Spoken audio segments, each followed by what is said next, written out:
सावन सोमवार व्रत रखने से पुत्र योग्य वर जल्द विवाह के योग बनते हैं। सावन सोमवार व्रत में शिवजी और माता पार्वती की पूजा करते हैं। पूजा के समय सावन सोमवार व्रत कथा सुनते हैं।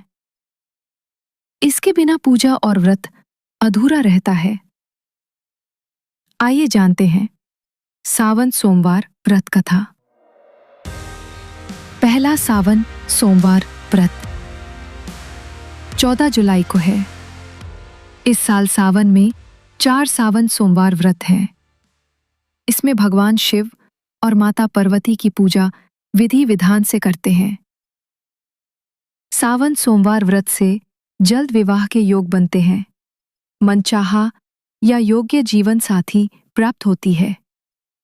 महादेव की कृपा से अखंड सौभाग्य, सुख, समृद्धि, आरोग्य, धन, वैभव आदि की प्राप्ति होती है।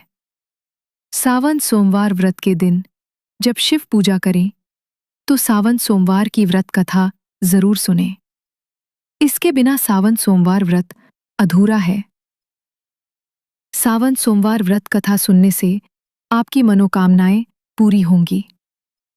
सावन सोमवार व्रत कथा। सावन सोमवार व्रत की कथा के अनुसार एक धनवान व्यापारी अमरपुर नगर में रहता था। वह भगवान शिव शंकर का भक्त था।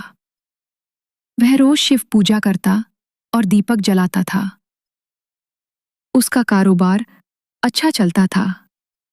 उसके पास सभी प्रकार की सुख और सुविधाएं मौजूद थीं। समाज में उसका नाम था, लेकिन वह काफी दुखी रहता था क्योंकि उसकी कोई संतान नहीं थी। उसे एक पुत्र की चाह थी। उसे हमेशा इस बात की चिंता थी कि उसके जाने के बाद उसका व्यापार कौन देखेगा, उसका वंश कैसे आगे बढ़ेगा। पुत्र की प्राप्ति के लिए वह सावन सोमवार व्रत रखता था। शिवजी के मंदिर में जाकर शाम के समय में दीपक जलाता था।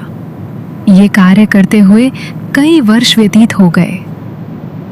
माता पार्वती भगवान शिव के इस भक्त के कार्यों को देखती थी।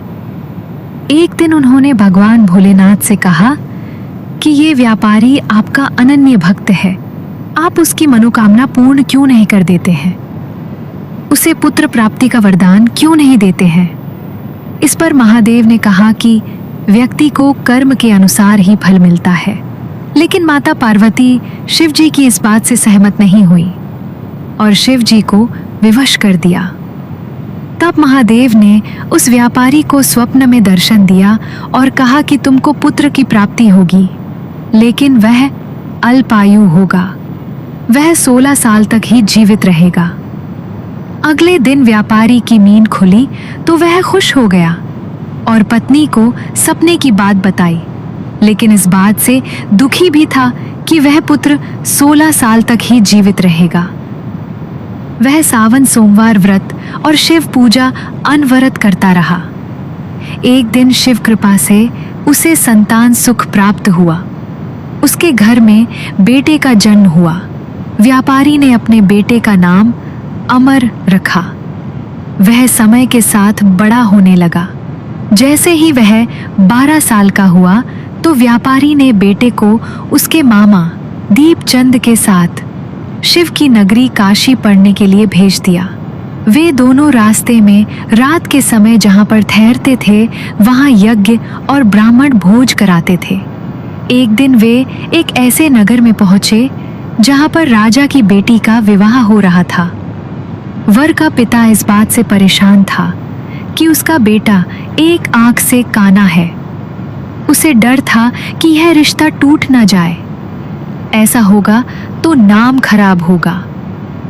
वर के पिता ने अमर को देखा तो अपने बेटे की जगह पर उसे वर बनाने की सोचा, ताकि शादी के समय अमर मंडप में रहे और विवाह हो जाए। शादी के बाद अमर को धन देकर भगा देगा और बहू को अपने घर ले जाएगा। लालच में आकर मामा दीपचंद ने उसकी बात मान ली। अमर का विवाह राजकुमारी चंद्रिका से हुआ।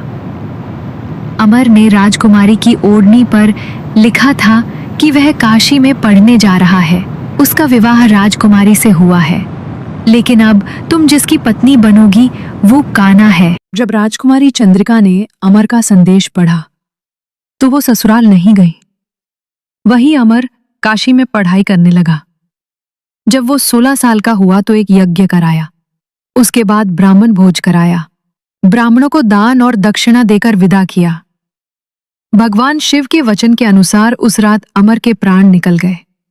अमर की मृत्यु पर उसका मामा रोने लगा। वहां पर काफी लोग आ गए। वहीं से भगवान शिव और माता पार्वती भी जा रहे थे। माता पार्वती ने दीपचंद को रोते देखा तो दया आ गई। उन्होंने शिवजी से कहा कि हे प्रभु, आप इसके कष्ट को दूर कर दें।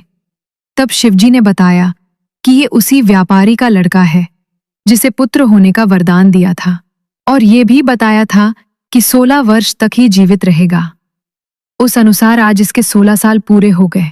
इस पर माता पार्वती ने कहा कि आप इसके प्राण लौटा दें, नहीं तो इसके माता पिता रो रोकर अपने प्राण त्याग देंगे। माता पार्वती ने कई बार शिवजी से आग्रह किया। भगवान शिव ने अमर को जीवन दान दे दिया। वो जीवित हो उठा। उसने अपनी शिक्षा पूरी की और राजकुमारी चंद्रिका के पास पहुंचा। वहां पर उसने एक यज्ञ कराया।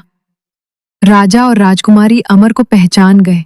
राजा अमर को घर लाए। उसका आदर सत्कार हुआ। उसके बाद राजकुमारी चंद्रिका अमर के साथ उसके घर चली गई। अमर को जीवित देखकर उसके माता पिता खुश हो गए। उस रात व्यापारी के स्वप्न में भगवान शिव एक बार फिर आए। उन्होंने कहा कि सोमवार व्रत करने का ही फल है कि तुम्हारे बेटे को जीवन दान मिला है, उसकी आयु लंबी होगी। शिव कृपा पाकर व्यापारी प्रसन्न हो गया। सोमवार व्रत के पुण्य प्रभाव से व्यापारी का पूरा परिवार सुखपूर्वक जीवन व्यतीत करने लगा। इस प्रकार से जो भी सोमवार व्रत और शिव पूजा करता है उसकी मनोकामनाएं पूरी होती हैं।